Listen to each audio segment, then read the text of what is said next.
Because countries like Australia and Canada are countries that hold the beacon and the flame of freedom high for the rest of the world to aspire to, that's why they're coming so hard after us. Because if they can extinguish that flame, the other countries, if we think that we will fall and the other countries won't, we're sadly mistaken, because we are what they aspire to, and if we fail, they will fall behind as well.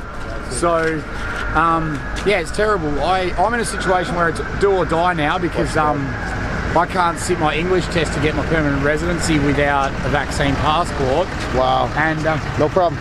And I don't want to go back to Australia because that's a fallen country. So my only other option would be to immigrate down. Watch your back. Watch your back. Trainer. Would be to immigrate down to Mexico, but that's running away from freedom and like, you know, I'm here to hold the line for all of us. That's it. That's why we're here, man. Yeah, mate.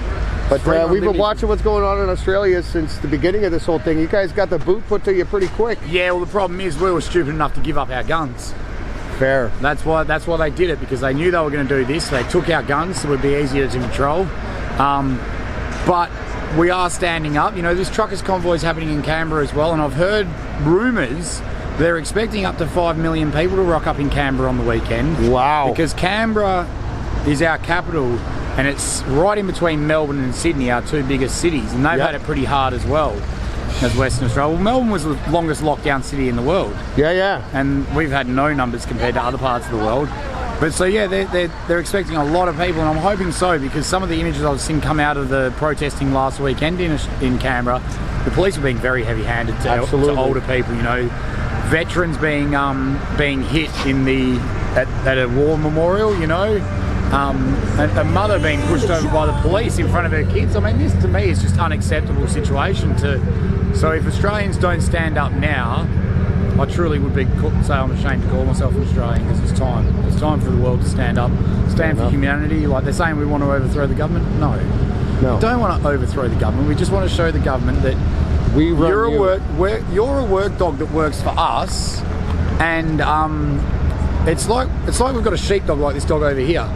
Yep. Trying to round up the sheep for us, and it's not listening to our commands. Yep. So what do? You bring the dog back to your heel and you tell it off. You know, if it needs a little tap on the nose, it needs a little tap on the nose. But you know, you don't beat the dog, but just a bit of discipline. Get back to my heel and do as I say. Bad boy. Exactly. And that's what we're saying to Trudeau. Bad boy. You got to do what you're told. Absolutely. The people are speaking. You know, he says we're a fringe minority. CTV's own poll from the 25th asked how many people from Ontario agree with the truckers convoy. Yeah. Now this is CTV. Yeah. So it's the mainstream. Over 70, I think it was 78% from memory. It's definitely over 70%. I'm sure it was 78%. Yeah, 78%, because then it was 12% said they don't agree. So when 78% of Ontario, which is quite a large number, and is quite a brainwashed state from what I'm seeing. Absolutely. Coming to understand. Absolutely. Very libtard leaning. Watch your back. So when 78% of the population says they're for it, and he says we're a fringe minority, well, I'm sorry, mate, but you need to understand what the word minority means. Absolutely. 78% of one state's population is saying yes, and I mean, that's not even taking into account the West Coast, which I'm sure if you ask the people of Alberta or Saskatchewan, it'd be more up about the 98% of saying yes. Yeah. And the other 2% probably just didn't understand the question. That's it. You know, this is, and it's not...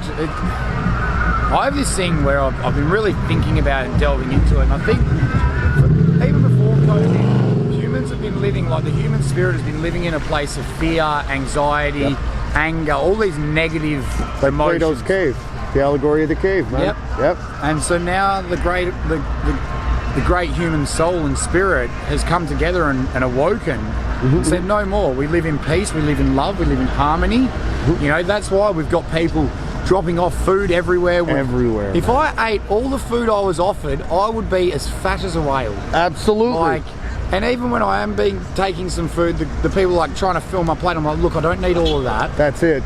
Halve it, and then someone else gets a plate. And that's what we're doing. We're living in this community of love and respect and taking care of your fellow man. Absolutely. I almost slipped on the snow the other day, and 4 people went to catch me. I didn't go down, but 4 people are going to catch me. I'm like, 2 years ago or a year ago, people would be too scared to even touch you. Absolutely. You might get COVID. Oh, sorry, bro. But